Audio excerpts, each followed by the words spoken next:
നമസ്തേ, ഹരേ Krishna, good morning. എല്ലാവരും happy ആയിരിക്കുന്നു എന്ന് വിചാരിക്കുന്നു. നല്ലൊരു ദിവസം ആവട്ടെ. ആദ്യം തന്നെ ഭഗവാന്റെ അനുഗ്രഹം ഉണ്ടാവട്ടെ. കമന്റ് ഇടുന്ന എല്ലാവർക്കും നന്ദി. കമന്റ് ഇടുന്നവർക്ക് വേണ്ടി ഞാൻ പ്രത്യേകം പ്രാർത്ഥിക്കുന്നുണ്ട്. ഒന്ന് പൽ റീഡിംഗ് അല്ല, നമ്മൾ കുറച്ചായിട്ട് മിത്തിട്ടാരോ എടുത്ത് നോക്കിയിട്ട് കുറച്ച് ദിവസമായി. അപ്പൊ എനിക്കിന്ന് മിത്തിട്ടാരോ ആണ് എനിക്ക് എടുക്കണം എന്നുള്ളൊരു കോൾ മെസ്സേജ് കിട്ടിയിട്ടുണ്ടായിരുന്നത്. അപ്പൊ അതുകൊണ്ട് ഞാൻ അത് എടുക്കുകയാണ്. ആദ്യം തന്നെ പറയട്ടെ, ടൈംലെസ് ആണ്, ജെൻഡർലെസ് ആണ്. നിങ്ങൾക്ക് ഇത് എപ്പോഴാണോ കാണുന്നത് ആ സമയം മുതൽ ഇത് വാലിഡ് ആയിട്ട് തുടങ്ങുന്നതാണ്. പിന്നെ നിങ്ങളുടെ ഫ്രീ വീലിൽ മാത്രം കാണാനായിട്ട് ശ്രമിക്കുക. അത് ഒരു പ്രിഡിക്ഷൻ ആയിട്ടൊന്നും എടുക്കണ്ട, ജസ്റ്റ് ഒന്ന് ഗൈഡൻസ് ആയിട്ട് മാത്രം എടുക്കുക. നല്ലത് മാത്രം വരട്ടെ എന്ന് പ്രാർത്ഥിക്കുന്നു. നിങ്ങൾക്കത് കണക്ട് ചെയ്ത് വരാനായിട്ട് ക്ലെയിം ചെയ്യുക. ഭഗവാന്റെ അനുഗ്രഹം ഉണ്ടാവട്ടെ.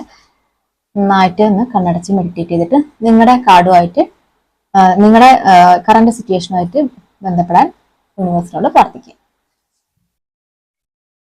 അപ്പോൾ യൂണിവേഴ്സ് നിങ്ങളോട് പറയുന്നത് എന്താന്ന് വെച്ചിട്ടുണ്ടെങ്കിൽ, നിങ്ങളുടെ പാസ്റ്റ് ടെൻസിൽ, അതായത് കുറച്ച് കഴിഞ്ഞ മുമ്പ്, അത് പാസ്റ്റ് ലൈഫ് അല്ല കേട്ടോ, കുറച്ച് മുമ്പ്, അതായത് ഇപ്പൊ നിങ്ങൾ ജീവിക്കുന്ന ഇതിന്റെ കുറച്ച് ഒരു 6 മാസത്തിന്റെ ഉള്ളിൽ, അല്ലെങ്കിൽ അല്ല 6 മാസത്തിന് ഇടയിൽ, അല്ലെങ്കിൽ കുറച്ചതിന് മുമ്പായിട്ട് ഒരു കറണ്ട് നടന്നു പോയിരുന്ന സിറ്റുവേഷൻ ആണ് ഞാൻ പറയുന്നത്. എന്താന്ന് വെച്ചിട്ടുണ്ടെങ്കിൽ, നല്ല രീതിയിൽ പ്രശ്നങ്ങളൊക്കെ നിങ്ങൾക്ക് വന്നിട്ടുണ്ടാവും.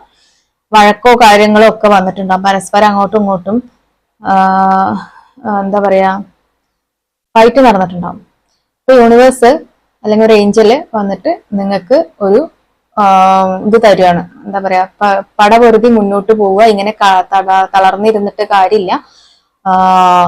നമ്മൾ ആക്ഷൻ എടുത്തെങ്കിൽ മാത്രമേ നമുക്ക് എന്ത് ചെയ്യാൻ പറ്റുള്ളൂ, വിജയിക്കാൻ പറ്റുള്ളൂ. ഇന്നലത്തെ കാർഡുകളിലും അങ്ങനെ തന്നെ ആയിരുന്നു വന്നിട്ടുണ്ടാവുക. നിങ്ങൾക്ക് നോക്കിക്കഴിഞ്ഞാൽ അറിയാനായിട്ട് സാധിക്കും. അപ്പോ ഇന്നും അങ്ങനെ തന്നെയാണ് പറയണത്. നിങ്ങൾ ഈ വീണ് കിടന്നാൽ ഒരാളും നിങ്ങളെ തിരിഞ്ഞു നോക്കില്ല. നിങ്ങൾ എണീറ്റ് ആക്ഷൻ കൊടുക്കുക, എന്നെങ്കിൽ മാത്രമേ മുന്നോട്ട് പോകാനായിട്ട് സാധിക്കുള്ളൂ. 6 ഓഫ് കപ്സ് വന്നിട്ടുണ്ട്. പ്രണയ നൈരാശ്യം തന്നെയാണ് ഇവിടെ കാണുന്നത്. ഞാൻ പിന്നെ അതിനെപ്പറ്റി വെറുതെ പറഞ്ഞ് മാനിഫെസ്റ്റ് ചെയ്യിപ്പിക്കുക. അതായത് അങ്ങനെ അല്ലാത്ത ആൾക്കാർ കാണണ്ട, കുഴപ്പമില്ല, നിങ്ങൾ സ്കിപ്പ് ചെയ്ത് വെക്കുള്ളൂ. അങ്ങനെയുള്ള ആൾക്കാരോട് വെറുതെ ഇത് തന്നെയും പിന്നെ അത് പറഞ്ഞ് നിങ്ങളെ കൂടെ ഞാൻ വിഷമിപ്പിക്കുന്നില്ല. അടുത്ത കാർഡ് എന്ന് പറഞ്ഞാൽ 2 ഓഫ് പെന്റക്കിൾ ആണ്. നിങ്ങൾക്ക് ഇപ്പോ ഇരുന്ന് പോണോ നിൽക്കണോ എന്നറിയാത്തൊരവസ്ഥയാണ്. എന്താ ചെയ്യേണ്ടത് എന്നറിയുന്നില്ല. ഒരു പറയാണെന്നുണ്ടെങ്കിൽ, നിന്നിട്ട് കാര്യമുണ്ടോ, ഇനി അവര് തിരിച്ചു വരുമോ, ഇത് ചെയ്യുന്നത് ഉചിതമാണോ എന്നൊക്കെ അറിയാതെ ഒരു കൺഫ്യൂഷൻ സ്റ്റേറ്റിലാണ് നിങ്ങളിപ്പോ നിൽക്കുന്നത്. പോയി എന്ന് നിങ്ങൾക്ക് കുറച്ച് വിശ്വസിക്കാനും പറ്റുന്നില്ല, എന്നാൽ പോയിട്ടില്ല എന്ന് തീർത്ത് പറയാനും പറ്റുന്നില്ല. ആ ഒരു അവസ്ഥയിലാണ് ഇപ്പൊ നിങ്ങളുടെ റിലേഷൻഷിപ്പ് ഇപ്പൊ പോയിക്കൊണ്ടിരിക്കുന്നത്. അടുത്തത് ഡെത്ത് കാർഡാണ് വന്നിരിക്കുന്നത്. ഒരു കാര്യം അത് അവസാനിക്കും. ഇപ്പൊ നിങ്ങൾ ഈ ഒരു ഫൈറ്റും കാര്യങ്ങളും മൂവ് ഓണും ഒക്കെ നടന്നുവല്ലോ, അത് അവസാനിക്കാൻ പോവുകയാണ്. റീബർത്ത് വരാൻ പോവുകയാണ്. അപ്പോ ആ കാര്യം അവസാനിച്ചു എന്ന് വിചാരിക്കുക, അവസാനിച്ചു കൊണ്ടിരിക്കുകയാണ് എന്ന് വിചാരിക്കുക ഇപ്പോഴത്തെ പ്രസന്റ് സിറ്റുവേഷനിൽ. അത് അപ്പൊ നിങ്ങൾ വിചാരിക്കും ആ ബന്ധം അവസാനിച്ചു എന്ന്. അങ്ങനെയല്ല പറയണത്. ആ ബന്ധത്തിൽ ഉണ്ടായിരുന്ന കഷ്ടതകള്, ദുഷ്ടതകള്, അങ്ങനെയുള്ള നെഗറ്റിവിറ്റീസ് ഒക്കെ അവസാനിച്ചിട്ട് നിങ്ങൾ ആഗ്രഹിക്കുന്ന രീതിയിലുള്ള ബെറ്റർ കാർഡാണ് വരാൻ പോകുന്നത്. അല്ല, ഇതാണ് വരാൻ പോകുന്നത്, കാലമാണ് വരാൻ പോകുന്നത്. അതിന്റെ തൊട്ടിപ്പുറത്ത് തന്നെ 10 ഓഫ് കപ്സ് ആണ് വന്നിരിക്കുന്നത്. അതെന്താ പറയുന്നത്, ഞാൻ പിന്നെ പറയണ്ടല്ലോ. ഏറ്റവും സന്തോഷകരമായ കുടുംബജീവിതം, അല്ല ലവ് റിലേഷൻഷിപ്പ്, ഒരു ഫാമിലി കാർഡ് എന്നൊക്കെയാണ് നമ്മൾ പറയാം. 2 ഏഞ്ചൽസ് നിങ്ങൾക്ക് കാവലായിട്ടുണ്ട്. ഇത് ചിലപ്പോൾ നിങ്ങൾ തന്നെ ആവാം, നിങ്ങളുടെ പാർട്ട്ണറും നിങ്ങളും തന്നെ ആവാം.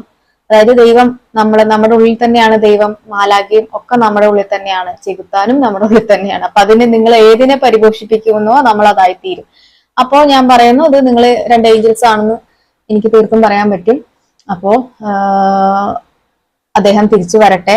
ആരാണോ, മെയിൽ ഓർ ഫീമെയിൽ, നിങ്ങൾ ആഗ്രഹിച്ച കുടുംബജീവിതം ഈശ്വരന്മാരുടെയും മാലാഖമാരുടെയും എല്ലാവരുടെയും അനുഗ്രഹത്തോടു കൂടെ നിങ്ങൾക്ക് ജീവിക്കാനായിട്ട് സാധിക്കട്ടെ എന്നാണ് ഇതിൽ പറയാനുള്ളത്. അതിനിടയ്ക്ക് 8 ഓഫ് സോർട്സ് ഒക്കെ വന്നിട്ടുണ്ട്. ഞാനത് പറയാതിരിക്കാനും പറ്റില്ല. കാർഡിൽ വന്നതുകൊണ്ട് എന്തായാലും പറയണമല്ലോ. ഒരുപാട് ബ്ലാക്ക് മാജിക്, അങ്ങനെ ആരൊക്കെയോ, നിങ്ങളുടെ ഈ ബന്ധം ഇഷ്ടമില്ലാത്ത ആൾക്കാർ, ദൈവം ഏഞ്ചല് തന്ന ആ സോഡിനെ പോലും നിഷ്പ്രഭമാക്കിക്കൊണ്ട് ബ്ലാക്ക് മാജിക്കൽ എനർജി പ്രവർത്തിച്ചിട്ട് അതൊന്നും കൂടെ നിങ്ങൾ വയ്യാതായിട്ട് നിൽക്കുകയാണ്. ഓക്കെ, ഞാൻ ആ വേർഡിനെ റിപ്പീറ്റ് ചെയ്യാൻ ആഗ്രഹിക്കുന്നില്ല, കാരണം അതിന് എനർജി കൊടുക്കണ്ടെന്ന് വെച്ചിട്ടാണ്. ഒടുവിൽ വിജയം നിങ്ങൾക്ക് തന്നെയാണ്. ഇത്രയും കഷ്ടപ്പെട്ട് നിങ്ങൾ ഫൈറ്റ് ഒക്കെ ചെയ്ത് ഇതായിട്ടുണ്ടെങ്കിലും നിങ്ങൾക്ക് വിജയം നിങ്ങളുടെ അടുത്തേക്ക് തന്നെയാണ് വരുന്നത്. കാരണം നിങ്ങൾ വിളിക്കുന്ന ദേവത നിങ്ങൾ അനുഗ്രഹത്തിനായിട്ടുണ്ട്. ഹൈ പ്രീസ്റ്റസ് ഉണ്ട്. ഭഗവതീനെ പ്രാർത്ഥിക്കുക നന്നായിട്ട്. അതേപോലെ നിങ്ങൾ ഇപ്പോ ക്രിസ്ത്യൻസ് ആണെങ്കിൽ മാതാവിനെ പ്രാർത്ഥിക്കുക. നിങ്ങൾ ഏത് മതത്തിലാണോ വിശ്വസിക്കുന്നത് അതിൽ ഫീമെയിൽ, അതായത് മാതൃദേവതേനെ പ്രാർത്ഥിക്കുക നന്നായിട്ട്. അവരുടെ അനുഗ്രഹം നല്ല രീതിയിൽ ഉണ്ട്. അത് മാത്രമല്ല, അവര് നിങ്ങളുടെ അടുത്തേക്ക് വരാൻ റെഡിയാണ്, നിങ്ങൾ അനുഗ്രഹിക്കാൻ റെഡിയാണ്. ചില ആളുകളെങ്കിലും എന്നോട് കാർഡ് എടുക്കുന്ന ആൾക്കാരൊക്കെ ചോദിക്കാറുണ്ട്, ഞങ്ങളുടെ കുടുംബദേവത അറിയില്ല, ഏതാന്ന് അറിയില്ല. പ്രത്യേകിച്ച് എബ്രോഡ് പോയ ആൾക്കാര്, അവരോട് എനിക്ക് ഇന്നേ പറയാനുള്ളൂ, നിങ്ങൾ എവിടെ ഏത് നാട്ടിൽ പോയാലും നിങ്ങളുടെ കുടുംബദേവതയായിരിക്കും നിങ്ങളെ ആ നാട്ടിൽ വന്ന് സംരക്ഷിക്കുന്നുണ്ടാവുക. അപ്പൊ അവർക്ക് വേണ്ടി ഒരു വെള്ളവും വെളിച്ചവും കൊടുക്കാതെ നിങ്ങൾ എത്രത്തോളം അവിടെ മാറിയിരിക്കുന്നോ അതിന്റെ ബുദ്ധിമുട്ടുകൾ നിങ്ങൾക്ക് തീർത്തും ഉണ്ടാവും. നിങ്ങൾ എപ്പോഴാണോ നാട്ടിലെത്തുന്നത്, കുടുംബദേവത എവിടെയാണെങ്കിൽ അന്വേഷിച്ച് പോയി കണ്ടെത്തി അവർക്ക് വേണ്ട ദാഹവും അവർക്ക് വേണ്ട ഒരു വെളിച്ചവും ഒരു വിളക്ക് കത്തിക്കുക, അവരെ ഒന്ന് കൈയെടുത്ത് തൊഴുതെങ്കിൽ മാത്രമേ നിങ്ങൾ ഇപ്പൊ അനുഭവിച്ചു കൊണ്ടിരിക്കുന്ന പ്രശ്നങ്ങൾക്കൊക്കെ, ഇന്നലെ ഞാൻ പറഞ്ഞിട്ടുണ്ടായിരുന്നു കുടുംബ സ്വത്തുകളൊക്കെ കിട്ടാൻ പോകുന്നുണ്ട്. ഇതൊക്കെ വരണം, നിങ്ങളുടെ കയ്യിൽ അനുകൂലമായി വരണം എന്നുണ്ടെങ്കിൽ മാതൃദേവതനെ പ്രാർത്ഥിക്കണം. ഞാൻ എൻ്റെ അടുത്ത് പേഴ്സണൽ റീഡിംഗ് എടുക്കുന്ന എല്ലാവരോടും പറയാറുണ്ട്, കുടുംബദേവത ഗ്രാമദേവതനെ തൊഴുതാതെ നമ്മൾ വേറെ ആരെ പോയി തൊഴുതി, ഈവൻ ഗുരുവായൂരപ്പനെ പോലും തൊഴുതിയാലും ഗുരുവായൂരപ്പൻ തിരിഞ്ഞു നോക്കില്ല. ഭഗവതി അമ്മയ്ക്ക് കൊടുക്കാനുള്ളത് കൊടുത്തിട്ട് വരുമെങ്കിൽ മാത്രമേ ഞാൻ നിങ്ങളുടെ പ്രാർത്ഥന സ്വീകരിക്കുള്ളൂ എന്നാണ് ഭഗവാൻ പറയുക. അപ്പോ നിങ്ങളത് ചെയ്യുക. ഞാൻ ഇന്നലത്തെ രണ്ടാമത്തെ കാർഡിൽ ഞാൻ പറഞ്ഞിട്ടുണ്ട്, രണ്ടാമത്തെ ഇതില് ഫയലിൽ പറഞ്ഞിട്ടുണ്ടായിരുന്നു എന്റെ ജീവിതത്തില് ഞാൻ എനിക്കുണ്ടാക്കിയ നേട്ടങ്ങൾ. കാരണം ഒരിക്കലും ഞാൻ വിചാരിച്ചതല്ല ഈ ഒരു ഫിനാൻഷ്യൽ സ്റ്റേറ്റസ് എനിക്ക് ഉണ്ടാവുന്നു. സാധാരണ ഒരു പ്രൈവറ്റ് സ്കൂളിലെ ടീച്ചർക്ക് കിട്ടാവുന്ന സാലറി മാക്സിമം പോയാൽ എത്രയായിരിക്കും നിങ്ങൾക്ക് ഊഹിക്കാവുന്നതല്ലേ ഉള്ളൂ. അതായത് CBSE സ്കൂളല്ല, CBSEക്കാർക്ക് 20K എബോവ് ഉണ്ട്. ഞാൻ CBSE അല്ല. അതായത്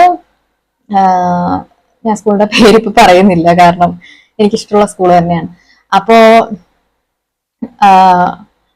അവിടെ കിട്ടാവുന്ന തുച്ഛമായ സാലറിയിൽ എനിക്ക് ചിന്തിക്കാനും എനിക്ക് സ്വപ്നം കാണാനും പരിധി ഉണ്ടായിരുന്നു. ആ സാലറിയുടെ ചുറ്റുപാടിൽ നിന്നിട്ട് എനിക്ക് സ്വപ്നം കാണാൻ പറ്റുമായിരുന്നുള്ളൂ. പക്ഷെ എന്റെ ആഗ്രഹങ്ങള് അല്ലെങ്കിൽ എന്റെ സ്വപ്നങ്ങള് വളരെ വലുതായിരുന്നു. അപ്പൊ എന്നെ ആ സ്വപ്നത്തിലേക്ക് എത്തിക്കാൻ വേണ്ടിയിട്ടാണ് ആ ജോലിയിൽ നിന്ന് എന്നെ യൂണിവേഴ്സ് തട്ടി മാറ്റിയത്. ഓരോ സമയത്തും ഞാൻ അവിടുന്ന് റെസിഗ്നേഷൻ ലെറ്റർ കൊടുക്കണം എന്ന് വിചാരിക്കുമ്പോഴൊക്കെ എനിക്ക് വല്ലാത്ത വിഷമവും കാര്യങ്ങളായിരുന്നു. പക്ഷെ എന്റെ സ്വപ്നത്തിനനുസരിച്ചിട്ട് എന്നെ വളർത്തിക്കൊണ്ടുവരാൻ എന്റെ ഭഗവാൻ എന്റെ കൂടെ ഉണ്ടായിരുന്നു, അല്ലെങ്കിൽ ഞാൻ വിശ്വസിക്കുന്ന യൂണിവേഴ്സ് കൂടെ ഉണ്ടായിരുന്നുകൊണ്ട് അവർക്ക് എന്നെ പ്രോഗ്രാം ചെയ്തേ പറ്റുള്ളൂ. അതായത് എന്നെ അവിടെ നിന്ന് മാറ്റിയാലേ എനിക്ക് ഈ കാര്യങ്ങളൊക്കെ എത്താൻ പറ്റുള്ളൂ. അങ്ങനെയാണ് ഞാൻ അവിടെ നിന്ന് മാറിയത്. ഇപ്പൊ എന്റെ പറയുന്നതിൽ വളരെ വിഷമമുണ്ട്. എന്നെ ഈ ഒരു ഇതിലേക്ക് എത്തി, എന്താ പറയാ, ടാരോ റീഡിങ്ങിനെ ഏറ്റവും മോശമായ വേർഡ് വെച്ചിട്ട് വരെ എന്നെ വിളിച്ച ആൾക്കാരുണ്ട്. ടാരോ റീഡറിന് പറയാവുന്ന, നമ്മുടെ നാട്ടിൽ പറയാവുന്ന ഏറ്റവും മോശമായ ഒരു വേർഡ്, അത് അവരുടെ പ്രൊഫഷനാണ്, അവരുടെ കാസ്റ്റാണ് അത്. ആ കാസ്റ്റിനെ വെച്ചിട്ട് എന്നെ വിളിച്ചിട്ടുണ്ട്. നല്ലൊരു ജോലി കളഞ്ഞിട്ട് ഈ ഇതിലേക്ക് വന്നിരിക്കണോ എന്നുള്ള പരിഹാസം പോലും ഉണ്ടായിട്ടുണ്ട്. പക്ഷെ അവർക്ക് അറിയില്ല അതെന്താന്ന്. അവർക്ക് എന്നെ പറഞ്ഞതിന്റെ കർമ്മദോഷം അവർക്ക് കിട്ടുന്നു മാത്രമേ ഞാൻ. പക്ഷെ എനിക്ക് നമ്മളെ തൊഴിലിനെ തൊട്ട് ഇതാക്കുന്ന സമയത്ത് നമുക്ക് എന്ത് സംഭവിക്കും, അത് സഹിക്കാൻ പറ്റില്ല. എന്തിനും നമ്മള് കോട്ടന് വെക്കും. പക്ഷെ നമ്മുടെ തൊഴിലിനെ ആരെങ്കിലും ഒരാള്, എന്ത് തൊഴിലായിരുന്നു, അത് ഓരോ തൊഴിലും മഹത്വം ഉണ്ട് എന്ന് വിശ്വസിക്കുന്ന ആള് തന്നെയാണ്. ഇപ്പൊ സാധാരണ നമ്മൾ പുറത്തു പോകുമ്പോൾ നമ്മളോട് ചോദിക്കും ഒരാള്, നിങ്ങൾ എന്ത് തൊഴിലാ ചെയ്യുന്നത്, അല്ല എന്ത് ജോലിയാ ചെയ്യുന്നത് ചോദിക്കും. അപ്പൊ പിഷാരടിയുടെ ഒരു ഇതിൽ പറയുന്നുണ്ടായിരുന്നു, രമേശ് പിഷാരടി, അത് നമുക്ക് തരാനുള്ള റെസ്പെക്റ്റിന് വേണ്ടിയിട്ടാണ് അവര് നമ്മൾ എന്ത് ജോലിയാ ചെയ്യുന്നതെന്ന് ചോദിക്കുന്നത്. പക്ഷെ അങ്ങനെയല്ല, ഓരോ ജോലിക്കും അതിൻ്റെതായ മഹത്വം ഉണ്ട്. അത് നിങ്ങൾ മനസ്സിലാക്കുക തന്നെ വേണം. ഞാൻ ഇതൊക്കെ ഇപ്പൊ എന്തിനാ പറയണമെന്ന് വെച്ചിട്ടുണ്ടെങ്കിൽ എന്റെ ഒരു ട്രാൻസ്ഫോർമേഷൻ നിങ്ങളെ കൂടെ അറിയിക്കാൻ വേണ്ടിയിട്ടാണ്.